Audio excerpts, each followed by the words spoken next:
Então, o que a gente usa é o espectro da estrela. Eu não trouxe um aqui, mas eu devia evitar isso. Mas a gente usa o espectro da estrela. E esse espectro vai ter linhas. Essas linhas são absorções em dados comprimentos de onda que são referentes a certos elementos químicos. Então você tem uma linha de ferro 1 num certo comprimento de onda. Não vamos chamar de uma certa frequência, né? Porque assim fica mais fácil de ter uma comparação. Então você analisa as linhas e a partir dessas linhas você determina então a quantidade daquele elemento químico na atmosfera da estrela. Agora o interessante é que por que a arqueologia? Voltando à arqueologia de novo. É na atmosfera o gás que formou a estrela. Ou seja, se aí está ligada a questão da idade, é o gás que formou a estrela. Então se a estrela tem 5 bilhões de anos, como é o caso do nosso Sol, que tem 4,5 bilhões de anos, quando você estuda a fotosfera, a abundância química da fotosfera solar, você está de fato estudando o gás, a composição química do gás que formou o Sol. Esse também é um aspecto da arqueologia, porque você vai estar estudando. Então, se você tem estrelas de diferentes idades, em diferentes locais na galáxia, você está estudando o gás, como ele era naquela época de formação. Então já dá para ter uma ideia da complexidade do problema, né? Porque aí tem a ideia básica, que as estrelas nascem, evoluem e morrem. E a outra ideia básica, então, primeira coisa, a estrela nasce, evolui e morre. Segunda coisa, os elementos químicos são formados nas estrelas em sua maioria. Então, exceto hidrogênio e hélio, que seria formado no Big Bang, que seria essa coisa inicial, cosmológica, né? Hidrogênio, hélio, lítio, um pouquinho talvez de berílio e boro, o resto você forma em estrelas. Então você vê que isso daí, a estrela nasce, ela evolui numa dada escala de tempo que é ligada a quão massiva ela é, de quanta massa ela tem.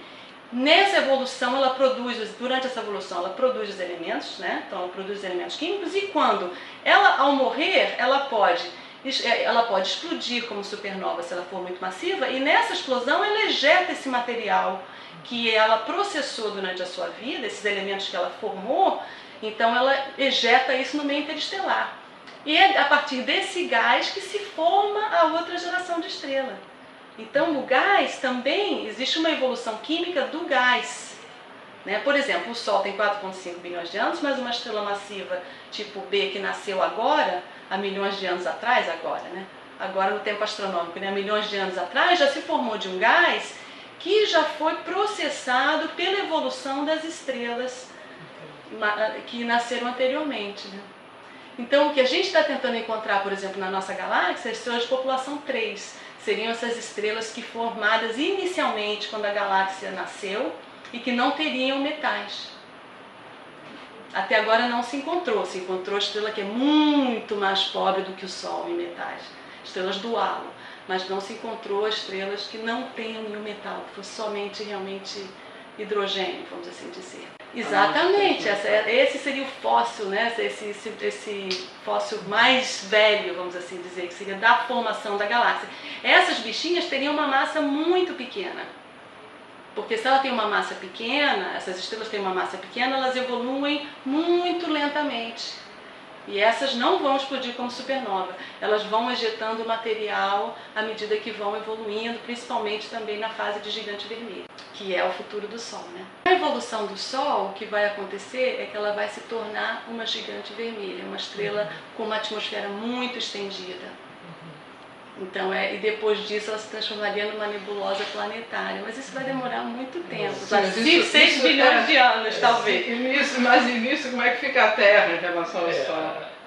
A Terra, provavelmente a Terra, quando o Sol... O que acontece? O pessoal acha, né, tem alguns modelos que acham que conforme o Sol está evoluindo, né, porque agora o Sol está queimando hidrogênio no núcleo dele, ele está transformando hidrogênio em hélio, certo? Quando acabar esse hidrogênio, vai ficar um núcleo de hélio, certo? E ele vai começar a queimar hidrogênio nas camadas acima desse núcleo. Então o Sol deve se expandir. Quando ele se expandir, ele vai virar uma gigante vermelha. Nessa expansão, já está mais ou menos confirmado que Mercúrio e Vênus vão ser englobados pelo Sol, vão ser engolidos. A Terra as pessoas ainda não sabem. há uma grande chance da Terra ser engolida também. Vai depender de como vai ocorrer essa evolução, mas pode ser que a Terra escape. Mas de qualquer forma, durante essa evolução de queima do núcleo de hidrogênio, de hidrogênio, quando acabar isso e começar a queimar o hidrogênio nas camadas, já vai alterar a luminosidade, a quantidade de energia que está sendo emitida pelo Sol. Isso aí já vai ser suficiente para acabar com a vida na Terra. E bem antes da Terra ser englobada, a vida provavelmente já acabou. Mas isso aí vai demorar ainda provavelmente 1 bilhão de anos.